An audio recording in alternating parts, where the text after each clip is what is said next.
Un temps concerné par les places européennes, le Stade Malherbe est depuis quelques semaines rentré dans le rang, la bande à Guérande n'ayant gagné qu'un seul de ses 7 derniers matchs. Bastia de son côté a assuré son maintien mais reste sur 3 défaites consécutives.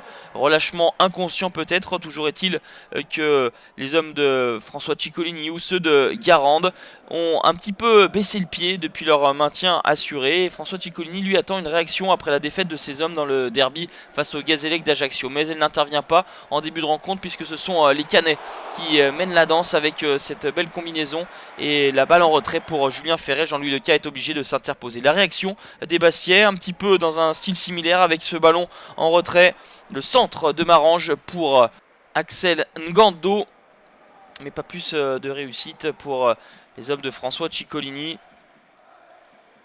Caen essaye d'insister avec cette frappe lourde du pied gauche de Jeff Louis. Mais l'ancien Nancéen trouve un Jean-Louis Leca toujours aussi vigilant.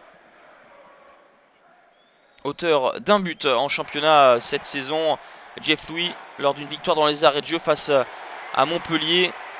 Il est très percutant, très entreprenant. Jeff Louis, c'est lui qui était à l'origine de cette action que n'a pu conclure Andy Delors et qui voit son compteur bloqué à 10 buts. Manque de spontanéité peut-être pour le meilleur buteur canet.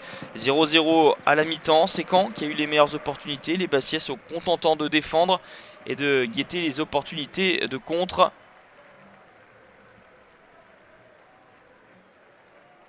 Les supporters bastiais ont fait ce long déplacement depuis la Corse.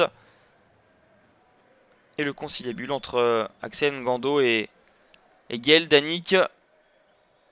Les Bastiais ont trop attendu en première période et veulent montrer un autre visage pour forcer la décision. Mais ce sont toujours les Canets qui combinent dans les petits espaces à une touche de balle.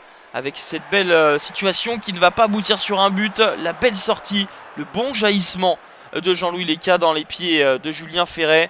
Mais la passe de la place était bien sentie. Et derrière cela, Bastia va enfin sortir de sa moitié avec Seko Fofana. Le dribble derrière la jambe d'appui et la frappe qui vient mourir sur le poteau de Rémi Vercoutre. Un manque de réussite pour le joueur prêté par Manchester City. Il avait tout bien fait, ou presque. Rémi Vercoutre avait anticipé de l'autre côté. François Ciccolini qui invite ses joueurs à pousser de nouveau car des espaces se créent au fil des minutes. Une nouvelle fois, Seko Fofana. Rémi Vercoutre avait anticipé du bon côté. On avance dans cette partie. Mais rien ne sera marqué, 0-0 score final. Caen a pris 2 points sur les 15 derniers possibles. Bastia un seul sur les 4 derniers matchs. Deux équipes vouées à terminer cette fin de championnat sans pression ni hautes ambitions.